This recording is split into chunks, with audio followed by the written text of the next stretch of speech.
இது மகிமை நேரம். மகிமை டிவி நேயர்களே, மீட்பராகிய ஆண்டவர் நாமத்தில் உங்களை வாழ்த்துகிறேன். இந்த நாளிலும் நாம் தியானிக்கும்படியாக எடுத்துக்கொண்ட சங்கீதம் 107. இந்த 107வது சங்கீதம் மேசியாவின் சங்கீதம் என்று அழைக்கப்படுகிறது. மேசியாவின் மீட்பு. அவர் ஒரு மீட்பராக, நம்மை ரட்சிக்கிறவராக, நம்மை பாதுகாக்கிறவராக இந்த உலகத்திற்கு வந்தார்.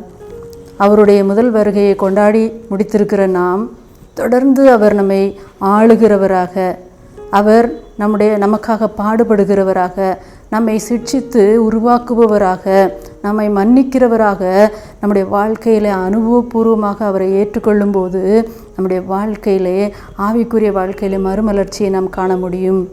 நம் ஆண்டவரோடு நெருங்கி வாழ முடியும். அவருடைய பிள்ளைகளாக மாற முடியும். அவருடைய புத்திரர்களாக எண்ணப்படுவோம். அப்படிப்பட்ட ஆசீர்வாதத்தை ஆண்டவர் தருவாராக இந்த வருடத்தில் நமக்கு.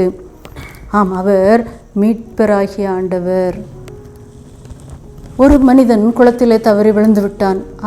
அவனை காப்பாற்றுவதற்காக அவன் குளத்திலிருந்து கத்துகிறான், என்னை காப்பாற்றுங்கள் என்று. முதலாவது பார்த்த ஒரு சிலர், எங்களுக்கு நீச்சல் தெரியாது, அதனால் நாங்கள் குளத்து பக்கத்தில் வர்றதில்லை அப்படின்னு பார்த்துட்ருக்காங்க ஒதுங்கி. இன்னும் ஒரு சிலர், நீ கையை அமுத்துட்டே இரு, தண்ணிக்குள்ளே நீ மேலே வந்துடுவ, கையை கால ஆசை அப்படின்னு சொல்லி நீச்சல் எப்படி அடிக்க வேண்டும் என்று கற்றுக் கொடுத்து கொண்டு இருக்கிறார்கள். இன்னும் சிலர் கையை தூக்கி காலை தூக்கி அடிக்கிறத வேடிக்கை பார்த்துக்கிட்டு இருக்கிறாங்க. வேடிக்கை பார்க்குற ஒரு கூட்டம். இறுதியாக ஒரு நபர் வந்தார். வேகமாக பாய்ந்து அந்த குளத்திலே விழுந்து அந்த மனிதனை கரைக்கு இழுத்து கொண்டு வந்து விட்டார். அவர்தான் நம் ஆண்டவராகிய இயேசு கிறிஸ்து. நாம் பாவம் என்னும் குளத்திலே விழுந்து கிடக்கிற நம்மை அதற்குள் விழுந்து நம்மை தூக்கி எடுக்கிறவராக ஆண்டவர் இருக்கிறார். நம்மை மீட்கிறவராக, நம்மை பாதுகாக்கிறவராக, நம்மை ரட்சிக்கிறவராக நமது ஆண்டவர் இருக்கிறார். மனிதனுக்கு மீட்பை எந்த விதங்களிலெல்லாம் கொடுத்திருக்கிறார் என்றால், இந்த சங்கீதத்தில் 4 விதத்திலே 4 விதமான காரியத்திலிருந்து ஆண்டவர் மீட்பை கொடுக்கிறதை பார்க்கிறோம். ஒரே வசனம் 4 முறை வர்றதை பாருங்கள். 6வது வசனம் சொல்லுது, தங்கள் ஆபத்திலே கர்த்தரை நோக்கி கூப்பிட்டார்கள், அவர்கள் இக்கட்டுகளிலிருந்து அவர்களை விடுவித்தார். இதே வசனம் பார்த்தீங்கன்னா அடுத்து தொடர்ந்து 4 இடத்துல வருது. 12வது 13வது வசனத்தில் பாருங்கள், தங்கள் ஆபத்திலே கர்த்தரை நோக்கி கூப்பிட்டார்கள், அவர்கள் இக்கட்டுகளிலிருந்து அவர்களை நீங்களாக்கி ரட்சித்தார். அவங்க ஒரு இக்கட்டான சூழ்நிலையில் நம்மை விடுவிக்கிற, நம்மை மீட்டெடுக்கிற தேவனாக நம்முடைய ஆண்டவர் மீட்கும் மேசியாவாக வருகிறார். முதலாவதாக வனாந்தர சூழ்நிலையில் வசனம் 1லிருந்து 9 வசனங்கள் நீங்கள் வாசிப்பீர்கள் என்றால், அவருடைய வாழ்க்கை பயணம் வனாந்திரமாக காணப்படுகிறது. வனாந்திரத்தில் நாம் வழியை கண்டுபிடிக்க முடியாது. எல்லா பக்கமும் ஒன்றா தான் இருக்கும். இந்த உலகத்தில் மனிதர்கள் வனாந்திரம் போன்ற இந்த பூமியில் அலைந்து திரிகிறார்கள். இது சரியான வழியாக இருக்குமா, அது சரியாக இருக்குமா, இந்த வேலை சரியாக இருக்குமா, அந்த வேலை சரியாக இருக்குமா, இப்படி செய்யலாமா, அப்படி செய்யலாமா என்று ஒவ்வொரு காரியத்திலையும் வழி தெரியாமல் அலைந்து திரிகிறதை நாம் பார்க்கிறோம். அதனால தான் 5வது வசனத்தில் சொல்லப்பட்டிருக்கு, பசி, தாகம், ஆத்மா தொய்ந்து போகிறது, அலைந்து திரிகிறார்கள். ஆனால் நம்முடைய இந்த வனாந்திர வாழ்க்கையை, வனாந்திர சூழலிலிருந்து கானானுக்கு மீட்டு கொண்டு வருகிற ஆண்டவர் நமக்கு இருக்கிறார். நிம்மதி எங்கே எங்கே என்று தேடி அலைந்து கொண்டு இருக்கிறார்கள். நிலையான சமாதானத்தை கொடுக்க நம்முடைய மேசியாவாக இயேசு கிறிஸ்து காத்திருக்கிறார். செம்மையான வழியில் நடத்துகிறார். அவருடைய பாதைகள் நெய்யாய் பொழியுமா. அவருடைய வழி நடத்துதல் செம்மையான வழி என்று சொல்லப்பட்டிருக்கிறது.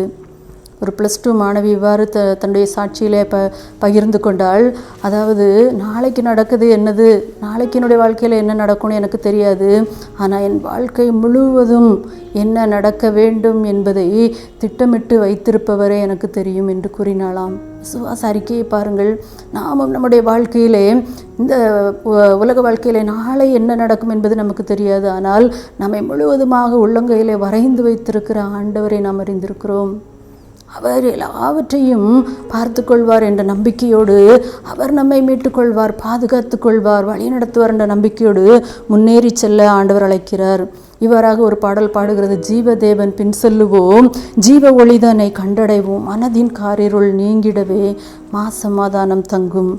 ஆம், நம்முடைய மனதின் காரிருள் நீங்கி ஒளியுள்ள தேவனை பின்பற்றி நாம் செல்ல ஆண்டவர் நம்மை அழைக்கிறார். அடுத்தபடியாக எவற்றிலிருந்து நமக்கு மீட்பை விடுதலையை கொடுக்கிறார் என்றால், கட்டுக்களிலிருந்து, சிறைச்சாலை போன்ற அனுபவங்களிலிருந்து, நம்முடைய பாவ பழக்கங்களிலிருந்து, பாவ கட்டுக்களிலிருந்து.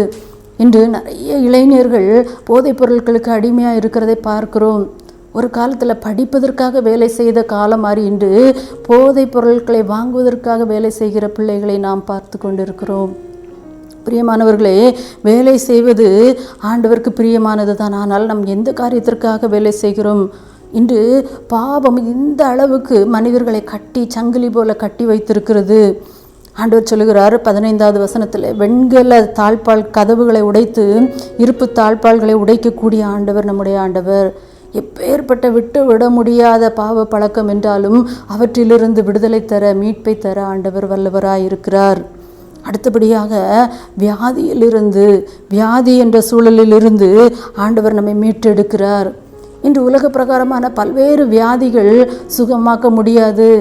இது பரம்பரை வியாதி, இதுக்கு மருந்தே இல்லை, இன்னும் கண்டுபிடிக்கப்படவில்லை என்று பலர் சொல்லலாம். அதான் இப்போ 17வது வசனம் சொல்லுது, தங்கள் பாதகத்தால் தங்கள் அக்கிரமங்களாலும் நோய் கொண்டு ஒடுங்கி போகிறார்கள். பல்வேறு நேரங்களிலே நம்முடைய பாவங்கள், நம்முடைய அக்கிரமங்கள் நாம் நோயினால் சிரமப்படுவதற்கு காரணமாக அமைகிறது. இப்படிப்பட்ட பாவ வியாதி, குற்ற உணர்வு, மனசாட்சியில் குத்தப்பட்ட சம்பவங்கள், இப்படிப்பட்ட வியாதிக்கு ஆண்டவர் மருந்தாக இருக்கிறார். அவரால் குணமாக்க முடியாத வியாதியே இல்லை. திமிர்வாதக்காரனை பார்க்கும்போது அந்த முதல்ல ஆண்டவர் கண்டுபிடிக்கிறாரு. எந்த மருத்துவர்களாலும் கண்டுபிடிக்க முடியல, ஆனால் ஆண்டவர் மிக சிறந்த மருத்துவர். அவர் பரம வைத்தியர். அவர் கண்டுபிடிக்கிறாரு, இது பாவத்தினால் ஏற்பட்ட நோய். அவருக்கு தெரியும், நாம் நம்முடைய பாவத்தினால் வந்த நோயா, அல்லது ஆண்டவருடைய நாம மகிமைப்படுவதற்கு வந்த நோயா, அல்லது ஆண்டவருக்கு சாட்சியாக நிறுத்துவதற்கு வந்ததா என்று. தேவனுடைய வார்த்தை மூலமாக அவர் என்ன செய்கிறார்? விடுதலையை கொடுக்கிறார். 4வதாக நாம் பார்க்கிறோம், புயலின் சூழலிலிருந்து மீட்ட அனுபவம்.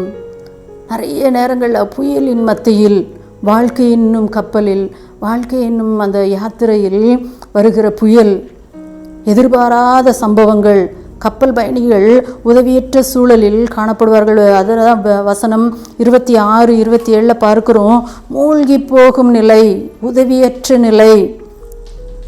யோனாவுடைய வாழ்க்கையில் பார்க்கிறோம், தூக்கி கடலுக்குள்ளே போட்டாங்க. ஆனால் அங்கேயும் ஆண்டவர் என்ன செய்கிறாரு? பாதுகாக்கிறதுக்கு ஒரு மீனை கட்டளையிடுகிறார். இயேசுனுடைய சீடர்கள் கடலில் வரும்போது புயல் வருது, அவர் நித்திரையாக இருக்கிறார். அப்பவும் சொல்கிறார், அற்ப விசுவாசிகளே, ஏன் சந்தேகப்பட்டீர்கள்? ஏனென்றால் அந்த இயற்கையை கட்டுப்படுத்துகிற ஆண்டவர் நமது ஆண்டவர் என்பதை மறந்து போனார்கள். அந்த புயலை கட்டுப்படுத்த அவரால் கூடும் என்பதை நாம் மறந்து போய் விடுகிறோம். எல்லா சூழலிலும், எல்லா நிலைமையிலும் ஆண்டவரால் நம்மை மீட்டெடுக்க முடியும். நோயிலிருந்து, புயலிலிருந்து, பாவங்களிலிருந்து, வனாந்தர வாழ்க்கையிலிருந்து, வெறுமையிலிருந்து ஆண்டவர் நம்மை உயர்த்த முடியும். நம்முடைய சூழ்நிலை அவரால் மாற்ற முடியும் என்பதை சங்கீதக்காரன் சொல்லுகிறார் அருமையாக. வசனம் 35 இவ்வாறு பார்க்கிறோம், சூழ்நிலையை சாதகமாக மாற்றுகிற இறைவன். அவருடைய கிருபையினால் நாம் மீட்கப்பட்டிருக்கிறோம். செபிப்போமா?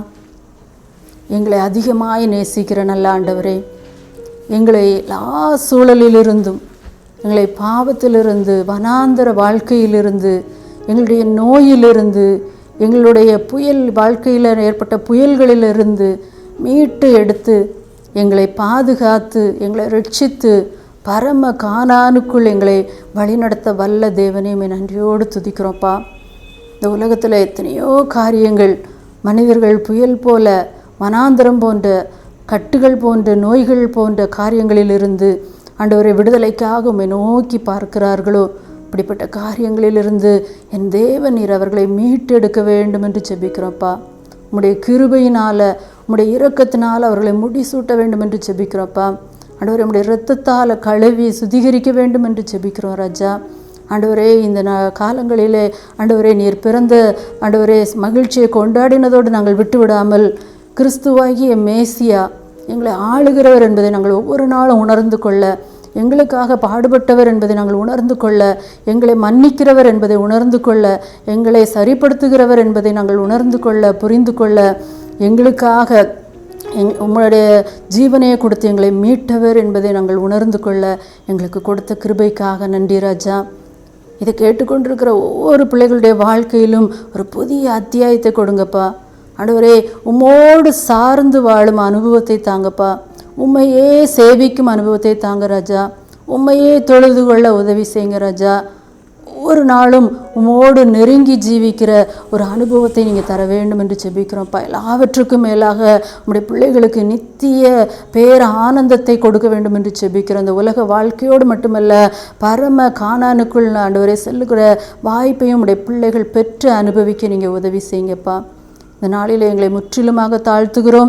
இந்த ஆண்டவரே ஊழியத்தை நிறைவேற்றி கொண்டிருக்கிற இந்த சேனலுக்காக உமக்கு நன்றி சொல்லுகிறோம். ஆண்டவரை தொடர்ந்து இந்த சேனல் மூலமாக அநேக ஆத்துமாக்கள் தொடப்படட்டோப்பா. அநேக ஆத்துமாக்கள் குணமாகட்டும். அநேகருக்கு இது ஆண்டவரை ஆசீர்வாதத்தின் வாய்க்காலாகவும் ஆத்துமத்தில் விடுதலை கொடுக்கிறதாகவும் நித்திய ராஜ்யத்திற்கு ஆண்டவரை தகுதியுள்ளவர்களாக பங்குள்ளவர்களாக மாற்றுகிறதாகவும் நீங்கள் இதை எடுத்து பயன்படுத்த வேண்டும் என்று செபிக்கிறோப்பா. ஆண்டவரே, எல்லாவற்றையும் உடைய பாதத்தில் சமர்ப்பிக்கிறோம். எங்களையே நாங்களே அர்ப்பணிக்கிறோம். நீங்கள் பொறுப்படுத்தி கொள்ளுங்க, தொடர்ந்து வழி நடத்துங்க, ஆசீர்வதிங்க. இயேசுவின் மூலம் ஜெபிக்கிறோம் நல்ல பிதாவே, ஆமென்.